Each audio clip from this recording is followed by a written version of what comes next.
Bonjour et bienvenue sur BK Podcast, je m'appelle Bruno Kalubwende.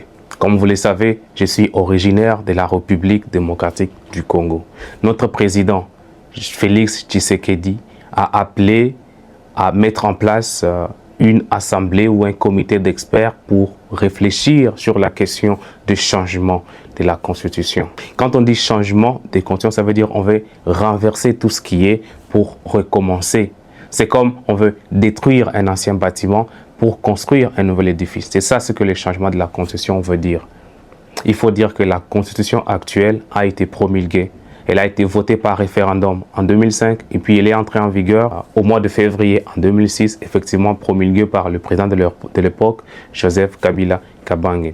C'est grâce à l'actuelle Constitution qu'il y a eu à la tête du pays un changement pacifique de pouvoir entre Félix Tshisekedi, donc disons le premier Joseph Kabila Kabange et le président Félix. Donc c'est une constitution qui a beaucoup de vertus, qui a beaucoup de mérites, mais c'est aussi un texte qui a beaucoup d'inconvénients, beaucoup de points négatifs qui peuvent effectivement faire l'objet d'une révision pour des amendements, pour répondre aux besoins nouveaux qui se posent dans la société ou pour corriger les erreurs des rédactions de l'époque.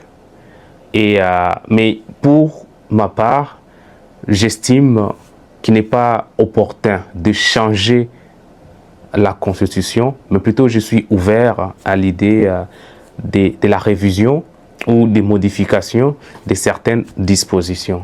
Mais il faut aussi dire que comme tous les politiciens africains, une fois qu'ils arrivent au pouvoir, lors de leur deuxième mandat, ils veulent changer des constitutions. C'est une constance que vous voyez partout.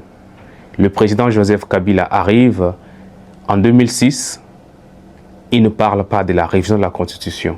Mais en 2011, puisqu'il était face à l'opposant Tshisekedi le père, et que les estimations de l'époque étaient que si jamais cette élection allait au deuxième tour, le président Kabila se retrouverait minoritaire et donc perdrait l'élection.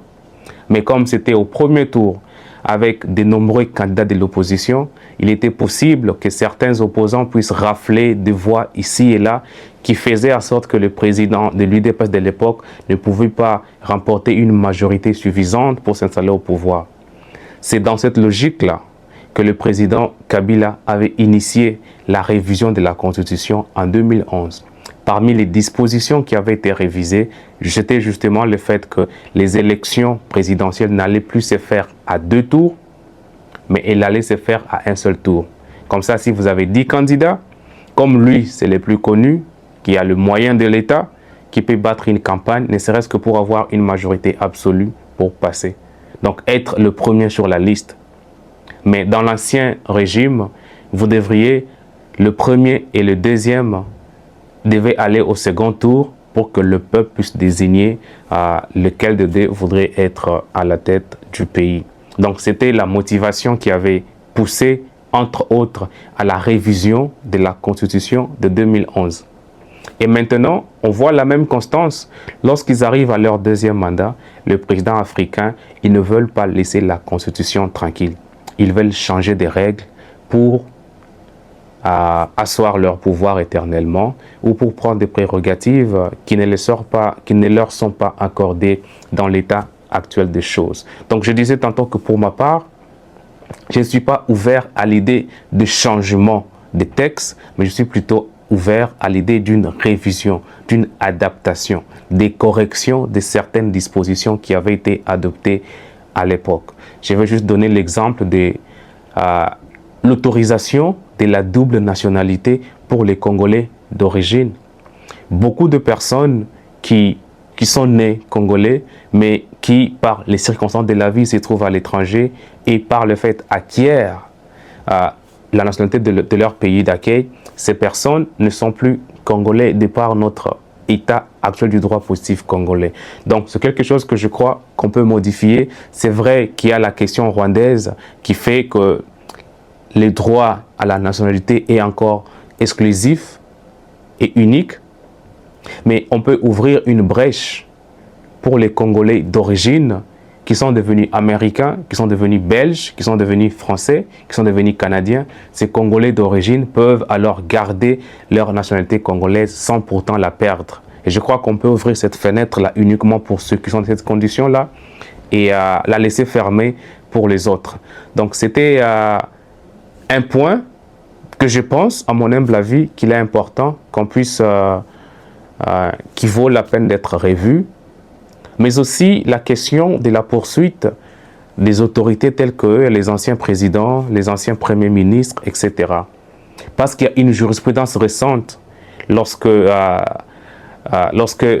président Félix arrive au pouvoir, effectivement, dans le souci d'instaurer un état de droit, il y avait une action qui avait été menée contre l'ancien premier ministre Matata Ponyo Mapon, en ce qui concerne la façon dont il a géré le projet Bukangalozo. Mais nous avons été choqués d'apprendre que toutes les juridictions actuelles de la RDC étaient déclarées incompétentes. Donc, vous voulez nous dire que dans un ordre juridique, vous n'avez pas un tribunal capable de connaître des faits commis par les anciens présidents et les anciens premiers ministres. Cela s'explique parce que la constitution que nous avons actuelle, elle avait été rédigée pour trouver un compromis entre les différents belligérants.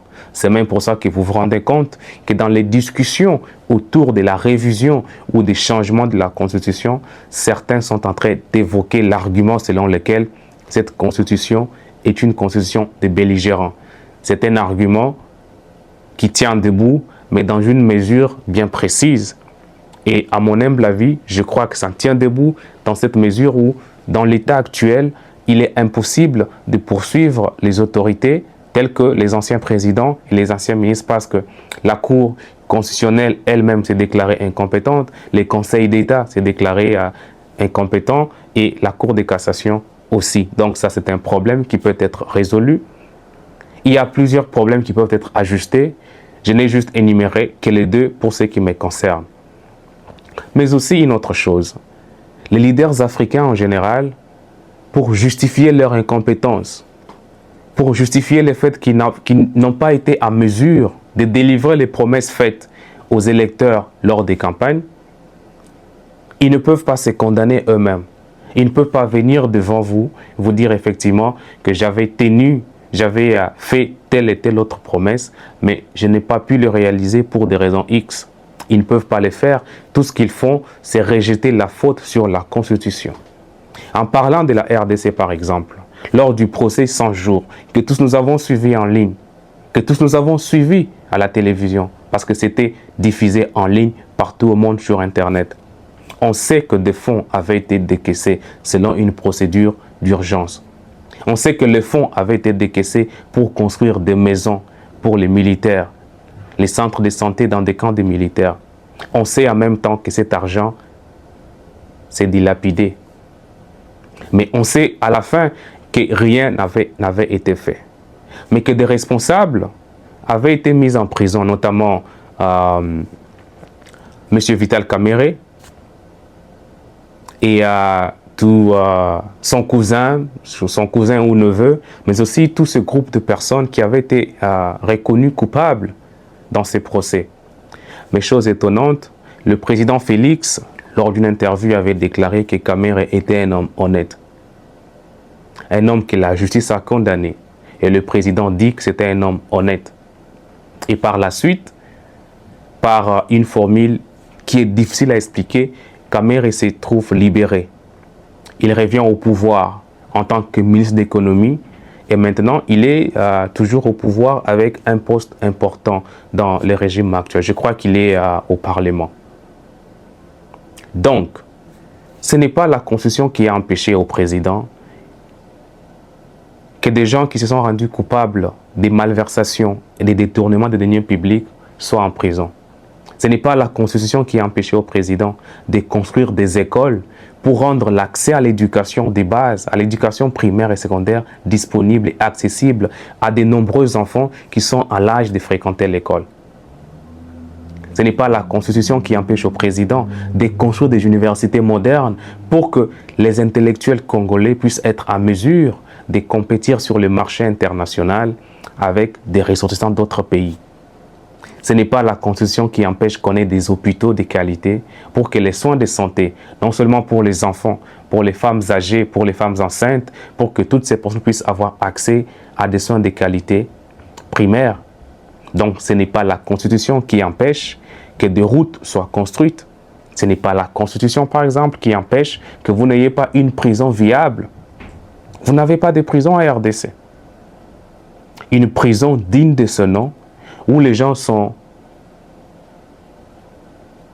effectivement détenus dans des conditions les conditions acceptables. Je ne dis pas des conditions de luxe, mais des conditions acceptables. Je pense que pour s'évader des Makala, c'est vraiment beaucoup plus facile. Donc bref, le point de vue que je suis en train de mettre, c'est que ce n'est pas la Constitution qui a empêché et qui continue d'empêcher au régime actuel de fonctionner comme il voudrait. De toutes les façons, ce n'est que mon point de vue. Je voudrais vous laisser le clavier, partager avec moi vos opinions sur cette question. Et en attendant, dans les jours à venir, nous espérons que l'UDPS ainsi que le président de la République sauront nous dire exactement quel article de la Constitution ils veulent modifier et ils vont avancer des raisons pour que nous puissions ensemble débattre. De toutes les façons, c'est une question qui concerne tout le monde. Chaque citoyen est libre de mettre son point de vue, de critiquer ce qu'il y a à critiquer, de soutenir ce qu'il y a à soutenir. Donc, comme je le disais, je m'appelle Bruno. Je suis très content que vous ayez regardé cette vidéo. Je vous souhaite de prendre soin de vous et je vous retrouve dans une prochaine vidéo. Ciao!